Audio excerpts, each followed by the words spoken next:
In this episode, we focus on something that sounds harmless until you look closely: internal sharing. Many beginners assume privacy risk mostly comes from external hackers or selling data to third parties. But a huge amount of privacy exposure happens when data moves inside an organization in ways that are informal, undocumented, or broader than necessary. Internal sharing includes any time personal data is accessed, transferred, viewed, copied, or disclosed from one team to another, even if everyone involved works for the same company. The reason this matters is simple. People do not give data to a company in the abstract.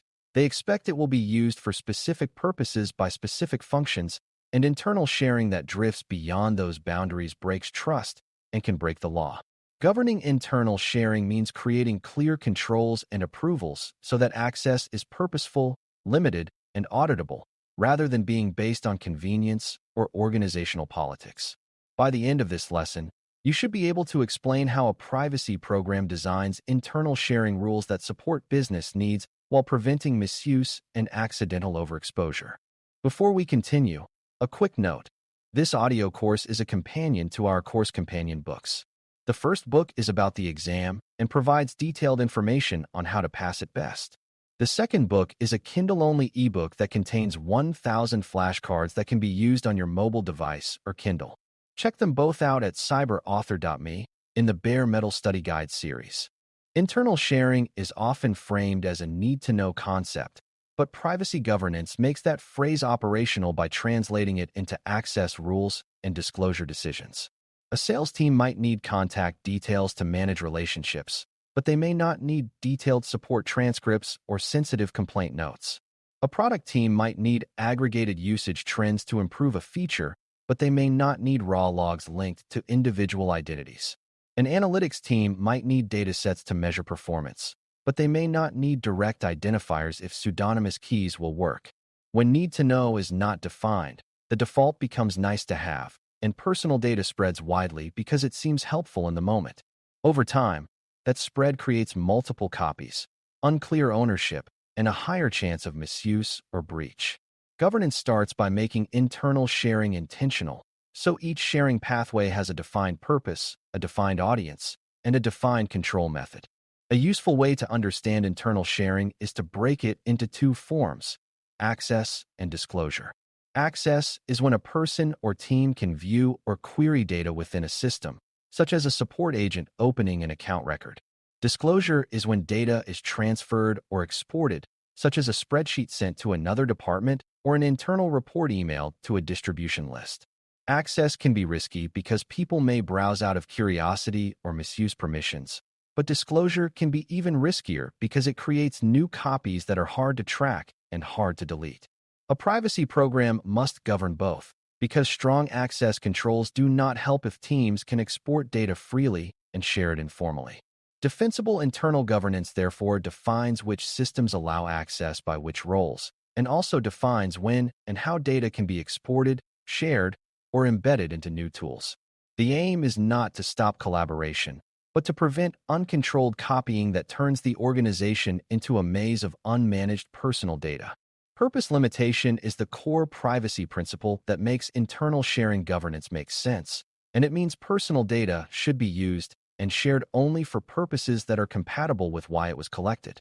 If data was collected to provide customer support, sharing it with marketing to build targeting profiles may not be compatible, especially if users were not told that would happen.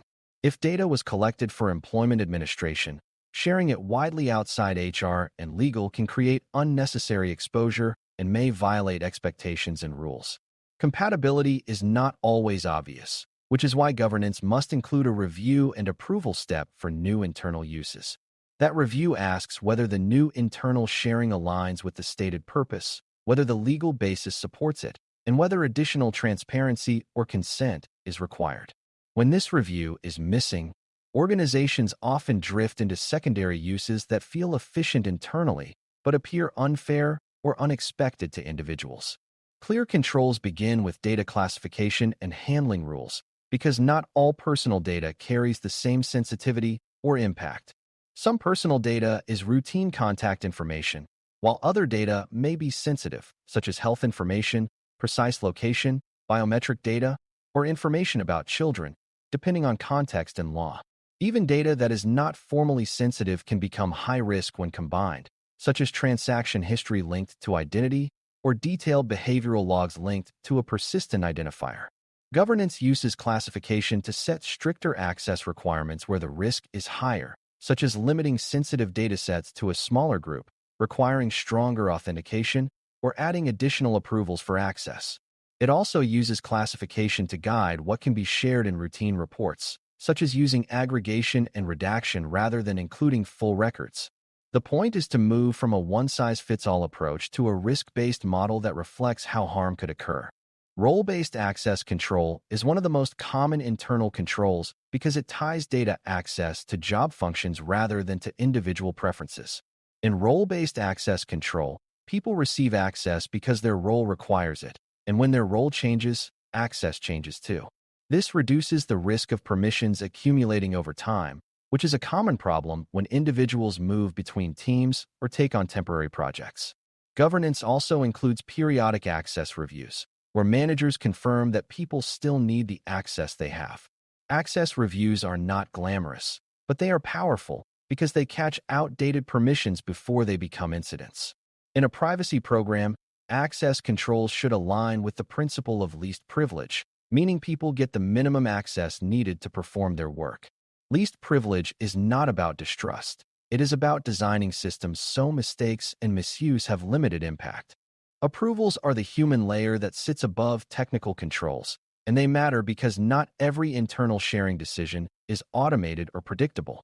Some internal disclosures happen through ad hoc requests, like when a manager asks for a list of users who did something, or when a team requests data for a new analysis project. Without an approval workflow, these requests are handled informally, often through personal relationships, which leads to inconsistent outcomes and undocumented sharing. A privacy-aware approval process defines who can approve internal sharing, what criteria they must consider, and what documentation must be captured. The criteria typically include purpose alignment, legal basis or authorization, minimum necessary data, retention limits for the shared copy, and security controls like encryption and access restrictions. Documentation might include what data was shared, why it was shared, who received it, and when it should be deleted or reviewed. Approvals turn internal sharing into a controlled activity that can be audited and improved. Minimum necessary is a practical rule that helps approvals and controls avoid becoming abstract, because it forces teams to ask what is truly required to meet the internal purpose. If a team needs to measure adoption of a feature, they may only need counts and trends, not full user-level logs. If a team needs to contact users about a service issue, they may need email addresses and relevant account details, not complete browsing history. Minimum necessary also encourages data transformation, such as aggregation, pseudonymization, and redaction, which reduce risk while still supporting internal needs. A privacy program can provide standard patterns, like using hashed identifiers for analytics or using group categories instead of precise values. The key is that minimum necessary is not a vague slogan. It is a decision that changes what fields are included, how they are formatted, and how widely they are distributed inside the organization. Internal sharing governance also includes controls over internal reporting because reports are one of the most common ways data leaks internally. Reports often get emailed, forwarded, stored in shared folders, and copied into slide decks, which creates long-lived duplicates. A governance program can reduce this risk by pushing reporting into controlled systems where access is managed and where reports can be regenerated without exporting raw data. It can also establish rules for what can appear in routine dashboards, like banning direct identifiers when not required and limiting drill down to authorized roles. Another useful control is to add retention and deletion expectations to reports themselves, such as setting automatic expiration or limiting download windows, depending on tools. Even without specific tools, the concept remains. Reports should be treated as data products that need governance, not as harmless documents. When reports are governed, internal sharing becomes safer without slowing legitimate business operations.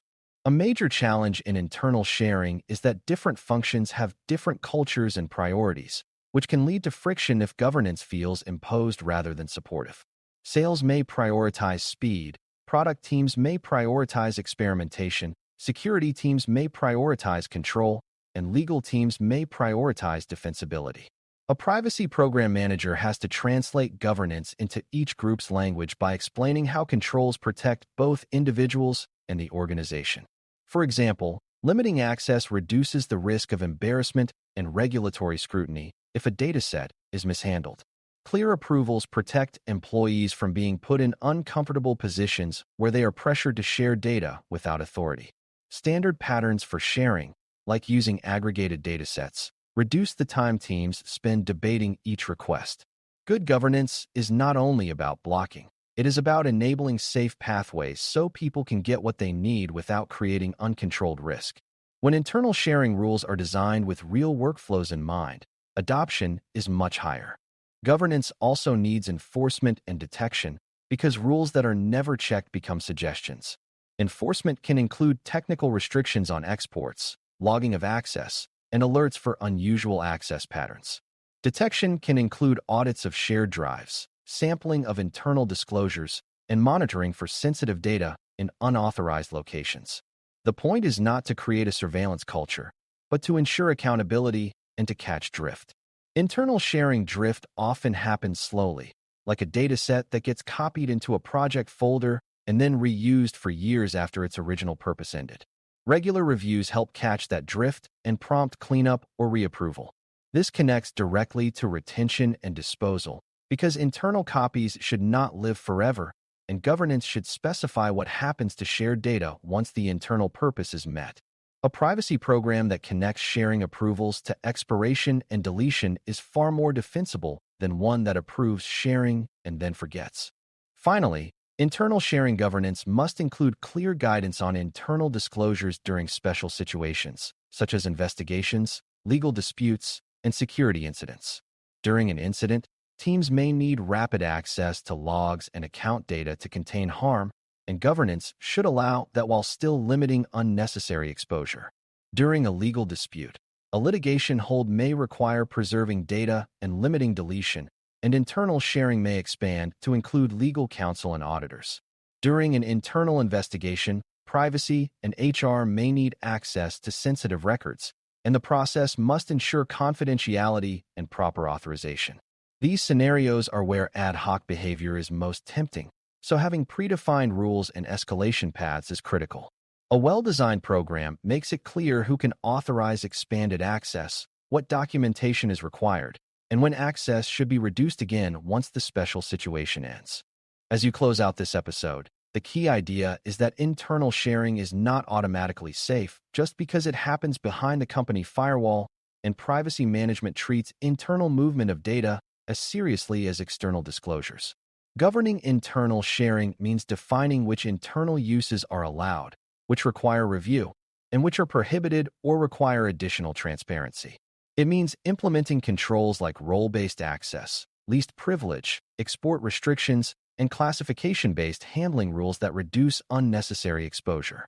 It means using approvals and documentation to make ad hoc sharing defensible and consistent, while using minimum necessary practices to reduce what is shared in the first place.